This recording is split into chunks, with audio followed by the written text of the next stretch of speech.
សួស្តីបងប្អូនទាំងអស់គ្នា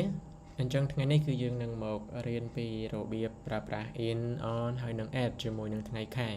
ជាមួយនឹងកាលបរិច្ឆេទដោយសារតែមានសិស្សយើងខ្លះគាត់តែងតែច្រឡំបាទដោយសារតែគាត់មិនច្បាស់អញ្ចឹងគាត់ច្រឡំទៅនឹងរបៀបប្រើ in on ជាមួយនឹងថ្ងៃខែថាគួរប្រើ in ឬក៏ប្រើ on ជាមួយនឹងកាលបរិច្ឆេទផ្សេងៗតោះអញ្ចឹងឥឡូវនេះយើងនឹងទៅរៀនជាមួយគ្នាបាទយើងមកមើលឧទាហរណ៍គំរូមួយសិនជាអត្ថបទខ្លីមួយដោយសារតែគេប្រើ in and ច្រើននៅក្នុងអត្ថបទមួយនេះតោះយើងអានអត្ថបទនឹងមួយសិន In an hour from now at 3 o'clock I will be booking my holiday I will be leaving on October the 18th on a Saturday Last time I took a holiday was in 2004.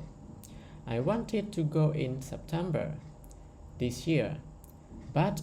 I am just too busy. បាទអញ្ចឹងឃើញនៅក្នុងអត្ថបទខ្លីមួយនេះគឺគេប្រើធ្នាក់ច្រើនណាប្រើ preposition ច្រើនគេប្រើ in បាទហើយក៏គេប្រើ at ក៏ប្រើ on ផងដែរបាទអញ្ចឹងឥឡូវយើងនឹងទៅមើលភាពខុសគ្នាហើយនឹងក្បួននៃការប្រើផងដែរហើយសូមចងចាំណាមេរៀននេះខ្លីក៏ពិតមែនប៉ុន្តែ very important Okay let's go together បាទ days and date ណាអញ្ចឹងជាមួយនឹងថ្ងៃហើយជាមួយនឹងណា date ណា date ជាមួយនឹងកាលបរិច្ឆេទអញ្ចឹងគឺយើងប្រើ on ហើយយើងមើលឧទាហរណ៍ I am going home on Tuesday ណាជាមួយនឹងថ្ងៃណាថ្ងៃច័ន្ទអង្គារពុធណា Monday Tuesday Wednesday ហ្នឹងគឺយើងប្រើ on ណា on Monday on Tuesday on Wednesday ណាជាមួយថ្ងៃគឺយើងប្រើ on Okay I'm going home on Tuesday Okay one more example I'm leaving on the 10th of September ណា on the 10th of September អញ្ចឹងជាមួយនឹងកាលបរិច្ឆេទណាមានថ្ងៃទីផងមានខែផងគឺយើងប្រើ on ណាយើងប្រើ on ដែរណាអញ្ចឹងការបរិច្ឆេទគឺមានថ្ងៃផងមានខែផងណាបូកបញ្ចូលគ្នាយើងប្រើ on I am leaving on the 10th of September បាទអញ្ចឹងគោលការណ៍ទី1ចងចាំជាមួយថ្ងៃហើយជាមួយនឹងការបរិច្ឆេទយើងប្រើ on បាទអញ្ចឹងទៅមើលចំណុចមួយទៀតmonths and years ណាខែហើយនឹងឆ្នាំបាទខែហើយនឹងឆ្នាំគឺយើងប្រើ in ណាយើងប្រើ in Okay look at example I will have a holiday in September ខ្ញុំនឹងមានការសម្រាកលំហែណានៅក្នុងខែ September Okay អញ្ចឹងនៅក្នុងខែណា September October November December គឺយើងប្រើ in ណាបើមានតែខែតែមួយមុខទេណាអត់មានថ្ងៃអីនៅជាមួយទេមានតែខែទេយើងប្រើ in ណាចងចាំ Okay another example they moved here in 2021 ឬក៏2021 អញ្ចឹងបើសិនជាយើងប្រើតែឆ្នាំទេណាប្រើតែឆ្នាំទេអត់មានថ្ងៃទីអត់មានអីទេ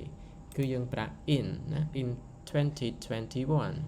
in 2022 ណាចងចាំណាចងចាំទាំងអស់គ្នា Okay យើង go to another point times Okay ជាមួយនឹង times we use at ណាជាមួយនឹងពេលណាពេលវេលាយើងប្រើ at ណា at យើងមើល example I will see you at 5 o'clock Okay 5 o'clock ណាម៉ោង5អញ្ចឹងជាមួយនឹងម៉ោងគឺយើងប្រើ at ណាម៉ោង5ណា to 5 o'clock 2 o'clock 3 o'clock ណាយើងប្រើ at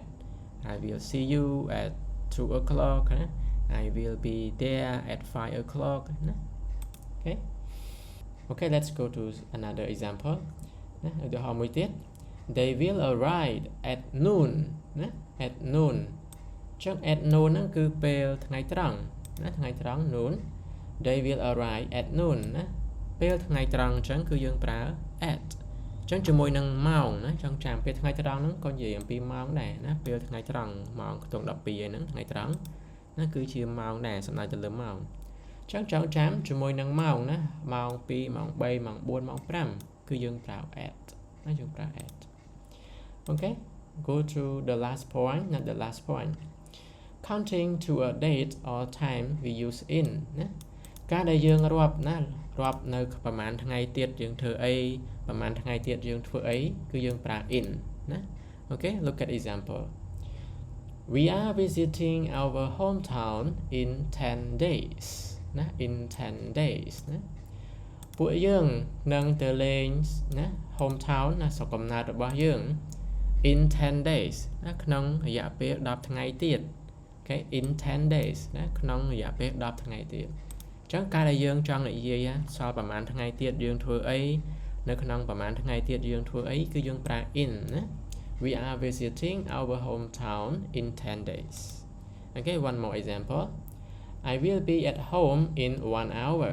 Okay, 1 hour. ខ្ញុំ នឹង ទៅ ដល់ ផ្ទះ នៅ 1 ម៉ោង ទៀត in 1 hour. I will be home in 1 hour, in 2 hours. ណា ចឹង យើង ប្រើ in. Okay, everyone understand? Okay, ចឹង នេះ គឺជា របៀប នៅ ក្នុង ការ ប្រើប្រាស់ in, on ហើយ និង at. ចឹង មេរៀន ខ្លី នេះ សង្ឃឹម ថា បាន ជួយ អ្នក ទាំង អស់ គ្នា អូខេ ចឹង មេរៀន នេះ មាន ប៉ុណ្ណឹង ទេ អូខេ ចាំ ជួប គ្នា នៅ មេរៀន ក្រោយ អូខេ bye bye